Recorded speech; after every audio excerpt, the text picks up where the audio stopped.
देश के prime minister mister Narendra Modi साहब और देश के होम मिनिस्टर अमित शाह साहब, मैं आपसे विनती करता हूँ, गुजारिश करता हूँ कि आप इस मुल्क के 130-135 करोड़ जनता के मिनिस्टर हैं।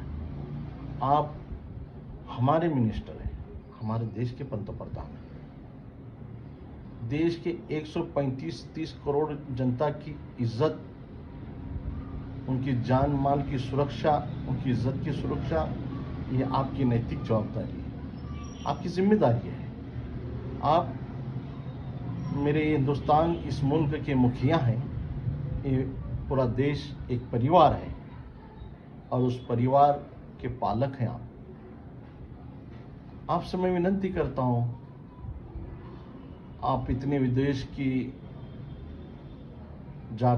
में जाकर बड़े बड़े भाषण देते हो, वहाँ पर मोदी मोदी मोदी बोलकर नारे लगाते हो। मोदी साहब, कभी अपने परिवार में झांक कर तो देखो क्या हो रहा है। मोदी साहब, मणिपुर के जो हालात हैं, जहां पर एक औरत के साथ उसके पूरे कपड़े निकालकर उसके जिस्म के साथ खिलवाड़ करते हैं और उस पर आप कुछ नहीं बोलते, आपकी हुकूमत उस पर कुछ एक्शन नहीं लेती। जानवर भी अगर देखता होगा ना ये चीज को, कुत्ता भी अगर देखता होगा ना ये चीज को, शैतान भी अगर ये चीज को देखता होगा ना, वो शर्माता होगा कि इस मुल्क में क्या चल रहा है। औरत, स्त्री दुनिया की जननी है। इसी की कोख से आप भी पैदा हुए, इसी की कोख से मैं भी पैदा हुआ। ये हमारी माएँ हैं, हमारी बेटियां हैं, हमारी बहुएं हैं। क्या सुलूक कर रहे हैं आप उन लोगों के साथ? आपका सिस्टम कमजोर है मोदी साहब। ये गुंडों के साथ आपका सिस्टम साथ दे रहा है, इन गुंडों को आपका सिस्टम साथ दे रहा है, वरना इनकी क्या मजाल है। तुम सिस्टम को अधिकार दे दो, सिस्टम को हुक्म दे दो, फिर देखो इनको लाकर जो है ना पुलिस अपनी कस्टडी के अंदर अगर अपनी ताकत अगर दिखाएंगे, फिर इस मुल्क में ना कोई तलवार लेकर बाहर आएगा, ना इस मुल्क में किसी बेटी की इज्जत लुटी जाएगी। आपने गुजरात के अंदर बिल्किस बानो के केस के अंदर जो बिल्किस बानो को साथ जो जरिंदे जिस तरीके का काम किए, उसके साथ उसकी इज्जत को लूटा, उसके सामने उसके परिवार को जलाकर मारा गया। आप उन आरोपियों को ला करके उनका सत्कार कर रहे हैं, उनकी गुलपोशी कर रहे हैं, तो समाज में क्या मैसेज जाएगा? आप इस बात से खुश हैं कि वो मुसलमान है? नहीं साहब, आप उस चश्मे से मत देखो हमको। ये हमारी अपनी बेटियां हैं। आप उन आरोपियों को ताकत देने की वजह से आज दूसरे आरोपी तैयार हो गए, मणिपुर के अंदर दूसरे गुंडे तैयार हो गए। मैं आपसे नम्रतापूर्वक आपको मैं नम्रतापूर्वक रिक्वेस्ट करता हूं, आपसे गुजारिश करता हूं कि आप विदेश की सवारी करने से बेहतर है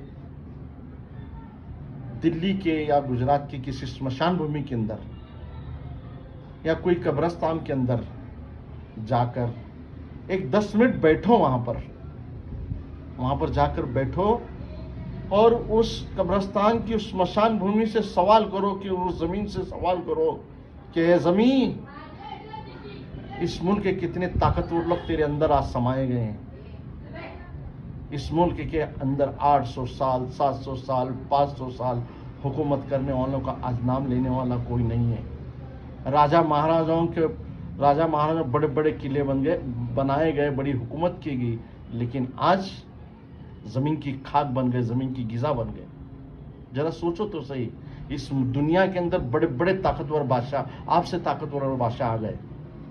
आप जानते हो फिरौन को, आप जानते हो नमरूद को, आपसे बहुत ताकतवर बादशाह थे, जिनके खजीनों की चाबियां जो है ना हाथी और ऊंटों और घोड़ों पर चला करती थी, इतने ताकतवर थे। आप उतने तो ताकतवर नहीं हैं, आप बहुत कमजोर हैं।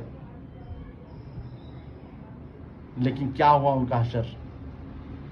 आज जाकर कब्रिस्तान के अंदर बैठकर देखो और जमीन से पूछो, कितने पैसे वाले, कितने ताकत वाले, कितने हुस्न वाले, कितनी हुकूमत करने वाले, आज उनका नाम लेने वाला कोई नहीं। जमीन की खाक बन गए, जमीन की गिजा बन गए, कीड़े मकोड़े की गिजा बन गए। मैं आपसे विनती करता हूं, वो कौन से समाज की थी, कौन से स्टेट की थी, ये हमारे लिए महत्व नहीं रखता। वो मेरे मुल्क की एक औरत थी, एक माँ थी, एक बेटी थी, किसी की बहू थी। वो हमारे देश की एक बेटी थी। मोदी साहब, मैं जानता हूं आपको औलाद नहीं, आप बे औलाद हैं, मगर 135 करोड़ मुल्क के लोग उनका परिवार के तुम मुखिया हो। जो लोग जुल्म कर रहे हैं, जुल्म का साथ मत दो, जालिमों का साथ मत दो, मजलूमों के साथ खड़े रहो। एक दिन दुनिया सबको छोड़कर जानी है, आप भी इस दुनिया से चले जाएंगे। आपकी जगह पर कल कोई और आएगा, कल कोई और था, कल कोई और आएगा।